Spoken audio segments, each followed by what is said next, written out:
What up, Fight World? It's your boy Ego, and I'm back with some more boxing. Back with my segment, The Rundown. If you are new to the channel and you're just now subscribing and tuning in, basically what The Rundown is, I give you little bullet points, news clippings, and different things to get you caught up to speed for what's current. I tell you everything you need to currently know about the world of boxing. Instead of making separate videos about each topic, I kind of run down it and run through all the different topics. So Deontay Wilder, he posted on social media, obviously watching the Povetkin versus Perez fight to see who would be his mandatory. This is what he posted. Congratulations to Povetkin on the win. I'm looking forward to having my first mandatory title defense. Hashtag bomb squad. So great title defense. I think Alexander Povetkin, after losing to Klitschko, he really made a case for getting back into a world title contention with a first round knockout. You could say Perez is lazy or Perez did this wrong and that wrong. Doesn't change the end result. Povetkin did his thing, and I like the fight. I think it's a good fight. Let me know what you guys think of that particular fight. In other news, Brandon Rios, there was rumors swirling that he was going to be on the Jesse Vargas Timothy Bradley undercard on June 27th. Those rumors turned out to be false for whatever reason, and Brandon Rios posted this on his Twitter. Looks like I will not be fighting June 27th on the Bradley versus Vargas undercard. I was looking forward to getting in the ring for fans, hashtag Team Rios. So again, Brandon Rios will not be on that undercard. However, they did put another co-main event on that, and that's Humberto Soto versus Beltran, which is actually a good stylistic fight. The only thing is I thought Soto was fighting at 140 and Beltran was at 135. I'm not sure. I might be mistaken. But I thought Soto was fighting like Matisse's and guys like that at 140. I know he had a fight on the Canelo Kirkland undercard, but his opponent, who's trained by Freddie Roach, missed weight by 7 pounds. So his fight got canceled. So this is good for Humberto Soto because obviously it's not his fault that his opponent came in overweight, and it gives him another opportunity at another good fight, maybe even a better fight than the initial fight that was supposed to be on Canelo Kirkland undercard. So Brandon Rios is out, and it looks like Humberto Soto versus Beltran is in. In other Brandon Rios news, Andre Berto posted, "I don't want to go the distance anymore at all. I got that feeling again, and it felt like a high. It felt better than sex. Need more. Laugh out loud." Brandon Rios responds, "Andre Berto, is that me you wanted to lace him up with?" So obviously a challenge slash call out. I actually love this fight. I think Berto versus Brandon Rios is a good fight. You know, Berto had his war with Victor Ortiz some time ago. So to see him in it with another Mexican, American, in-your-face kind of come-forward fighter, this could be a good fight. Also, Berto's coming off of a okay performance. I mean, it ended good for him, but he didn't look great in those early rounds versus Josecito Lopez. So, again, to see him in there with another great inside fighter with more power like a Brandon Rios, I'd be interested to see how Andre Berto does against that, because I was at the Brandon Rios' last fight.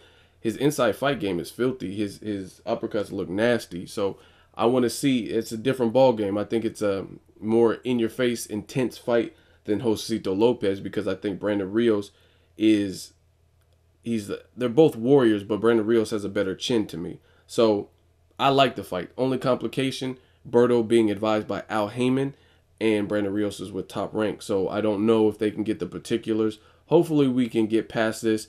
They just did Mayweather and Pacquiao, and that went pretty seamless as far as the promotion, besides the whole injury dilemma and all that shoulder stuff. But as far as the cross promotion, I think everything went pretty smoothly. So hopefully Heyman and Top Rank can do business again, because fights like this can be made. Berto versus Brandon Rios, and I would pay to see that. So again, Brandon Rios will not be on the Bradley versus Vargas undercard, and he'll be looking to a future date. They were talking about making a fight with him and Kell Brook in the fall time, so I'll keep you guys posted, let you know what's up with that. And to close, I want to talk about some other potential matchups. None of these are official. These are fights that are being kind of thought up. Actually, George Groves versus Badou Jack is official, but the details aren't all the way out there. It's supposed to take place in the States, but I don't have the actual dates and location as to where they're going to fight. But I heard a deal was reached with that fight. George Groves, Badou Jack. Badou Jack just won a title off of Anthony Durrell.